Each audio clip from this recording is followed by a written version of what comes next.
ಇದು ಕಾಣೆಯಾದ ಕೋಟ್ಯಾಧಿಪತಿ ಮತ್ತು ಬೆಂಗಳೂರಿನ ಜೆಪಿ ನಗರದ ನಿವಾಸಿ 45 ವರ್ಷದ ಶ್ರೀಕಾಂತ್ ಸಾಫ್ಟ್ವೇರ್ ಕಂಪನಿಯೊಂದರ ಮಾಲೀಕರು ಮತ್ತು ಕೋಟ್ಯಾಧಿಪತಿ ಕೂಡ. ಜೂನ್ 1 ಭಾನುವಾರ ಬೆಳಿಗ್ಗೆ ಅವರು ತಮ್ಮ ಕನಕಪುರ ರಸ್ತೆಯ ತೋಟದ ಮನೆಗೆ ಫಾರ್ಮ್ ಹೌಸ್ ಒಬ್ಬರೇ ಹೋಗಿರುತ್ತಾರೆ. ಆದರೆ ಸೋಮವಾರ ಬೆಳಿಗ್ಗೆಯಾದರೂ ಕೂಡ ಅವರು ತಮ್ಮ ಮನೆಗೆ ವಾಪಸ್ ಬಂದಿರೋದಿಲ್ಲ. ಫೋನ್ ಕೂಡ ಸ್ವಿಚ್ ಆಫ್ ಆಗಿರುತ್ತೆ. ಗಾಬರಿಗೊಂಡ ಅವರ ಪತ್ನಿ ಪೊಲೀಸರಿಗೆ ದೂರು ನೀಡುತ್ತಾರೆ. ಟ್ವಿಸ್ಟ್ ನೀಡಿದ ತನಿಖೆ. ಪೊಲೀಸರು ತೋಟದ ಮನೆಗೆ ಹೋದಾಗ ಅಲ್ಲಿ ಅವರ ಕಾರು ಇತ್ತು. ಫಾರ್ಮ್ ಹೌಸ್ ಹಾಲ್ನಲ್ಲಿ ಟೀ ಕಪ್ಗಳು ಹಾಗೆ ಕೂಡ ಇದ್ದವು. ಆದರೆ ಶ್ರೀಕಾಂತ್ ಅಲ್ಲಿ ಇರೋದಿಲ್ಲ. ಪೊಲೀಸರು ಸಿಸಿಟಿವಿ ಚೆಕ್ ಮಾಡಿದಾಗ ಭಾನುವಾರ ಮಧ್ಯಾಹ್ನ 3 ಗಂಟೆಗೆ ಶ್ರೀಕಾಂತ್ ಒಬ್ಬರೇ ಕಾರಿನಿಂದ ಇಳಿದು ಒಳಗೆ ಹೋಗಿರುತ್ತಾರೆ ದಾಖಲು ಆಗಿರುತ್ತೆ.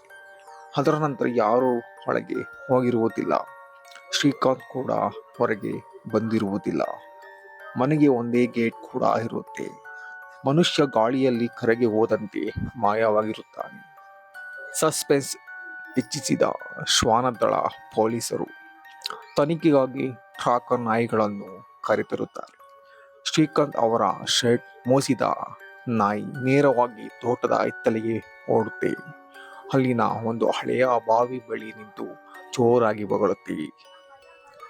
ಪೊಲೀಸರು ಬಾವಿಯೊಳಗೆ ಟಾರ್ಚ್ ಹಾಕಿ ನೋಡಿದಾಗ ಅಲ್ಲಿ ಶ್ರೀಕಾಂತ್ ಅವರ ಹೆಣ ತೇಲಾಡುತ್ತಾ ಇರುತ್ತೆ.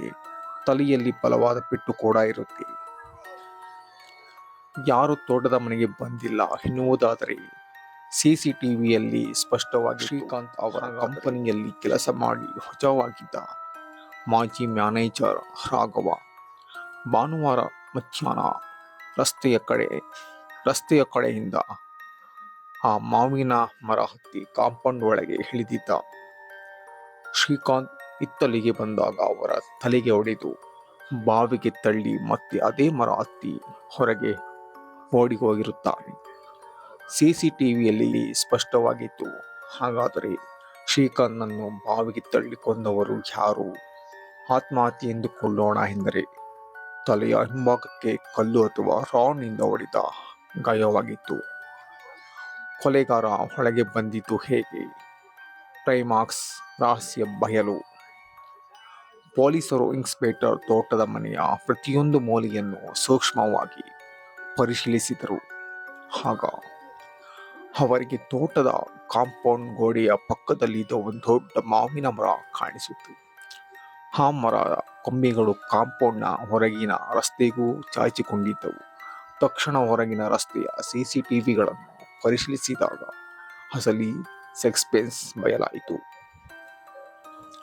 ಶ್ರೀಕಾಂತ್ ಅವರ ಕಂಪನಿಯಲ್ಲಿ ಕೆಲಸ ಮಾಡಿ ವಜಾವಾಗಿದ್ದ ಮಾಜಿ ಮ್ಯಾನೇಜರ್ ರಾಘವ ಭಾನುವಾರ ಮಧ್ಯಾಹ್ನ ರಸ್ತೆಯ ಕಡೆಯಿಂದ ಆ ಮಾವಿನ ಮರ ಹತ್ತಿ ಕಾಂಪೌಂಡ್ ಸರಿಯಾಗಿ ನೋಡೋಣ. ಇದು ಒಂದು ಸಣ್ಣ ಗುರುತು, ಆದ್ರೆ ಮುಖ್ಯ ಸುಳಿವು ಹೊಡೆದು ಇಲ್ಲಿ ದಾಖಲಿಸ್ತೀನಿ. ಬಾವಿಗೆ ತಳ್ಳಿ ಮತ್ತೆ ಅದೇ ಮರ ಹತ್ತಿ ಹೊರಗೆ ಓಡಿ ಹೋಗಿರುತ್ತಾನೆ. ಸಿಸಿಟಿವಿಯಲ್ಲಿ ಕಣ್ಣಿಗೆ ಬೀಳದೆ ಮಾಡಿದ ಪ್ಲಾನ್ ಇದಾಗಿತ್ತು. ಆದರೆ ಪೊಲೀಸರ ತೀಕ್ಷ್ಣ ಬುದ್ಧಿ ಮತ್ತು ಶ್ವಾನದಳದ ಸಹಾಯ